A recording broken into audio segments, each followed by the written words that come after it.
My stepdaughter kicked me out, saying she didn't need men, so I stopped paying the mortgage and bills. I'm 45 years old and a man named James, currently living alone with my own business, where I've put my blood and sweat into its growth. A year and a half ago, I divorced my ex-wife Kristen, whom I've always loved and still do. She supported me during my days of struggle, but I buried myself so much in work that it became the reason for our divorce.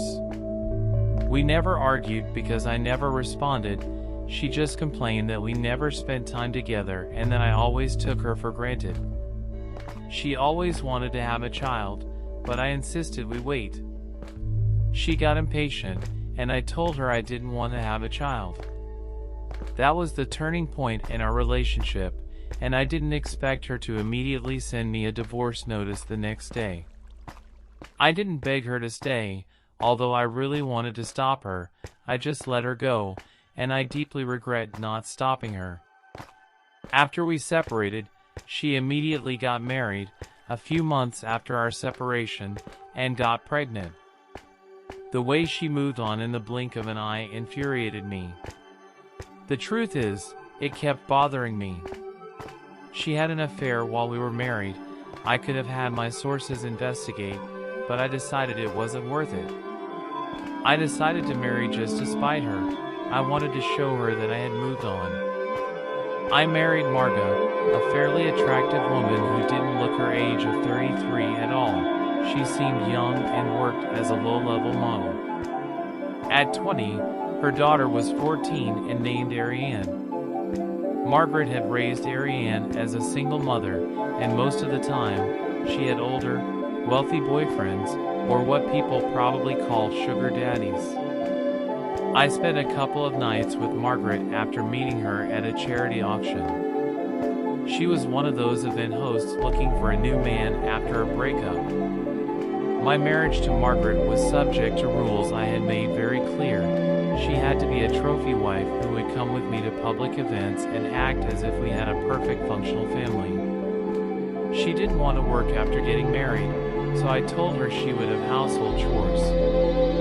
Then I promised her that I would give Ariane everything she needed, and I clarified that our marital relationship would only be physical and not emotionally involved. I tried to bond with her daughter, but she wasn't very interested, so I decided to mind my own business. At first, everything went as planned. Kristen called me and congratulated me on getting married. I had known her for many years, so I could hear the pain in her voice as she congratulated me. I got exactly what I wanted, but I wasn't satisfied. As planned, I took Margaret to all the events related to my business. She played her role very well, and all eyes were on us. We acted like a perfect couple, and our chemistry was praised by everyone. We were all smiles and laughs, but behind closed doors, all of that disappeared. I lay in the same bed as Margaret, remembering my ex. Actually, I didn't know much about Margaret or her daughter, so I tried to observe their habits and behavior during the brief period I was present at home. Margaret wasn't the best at cleaning. She was a terrible cook, so I hired a chef, a 50-year-old woman who took care of cooking. They only spent their free time on social media apps. When they felt comfortable, they also started throwing parties at my house. I didn't say much, but their presence bothered me. Little by little, I started spending more time in the office, and I would only come home for dinner and then go to bed. One thing I noticed in particular was that they often spent time watching pseudo-feminist content. I'm in favor of gender equality, but the videos they watched promoted hatred towards men. I didn't really like engaging with the mother-daughter duo. But one day I got into a heated argument about the ideologies of the videos they watched and what they promoted. The next day, I saw that they had thrown and broken things all over the house.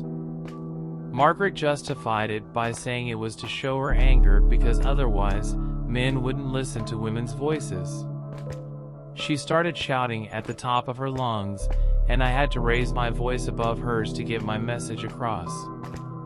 I told her I didn't care about her anger or her voice, and that I wanted her to clean everything before I got home. When I arrived home that same day and saw that the house was still a mess and no chores had been done, all the rooms in my house were locked, with Diana in her room and Margaret in hers. So I knocked on Margaret's bedroom door. She insisted that I sleep on the couch today. There was no food for me either, and they had thrown away what was meant for me. I was exasperated by their behavior, and I didn't even have a change of clothes. I was too tired, and it was too late to argue.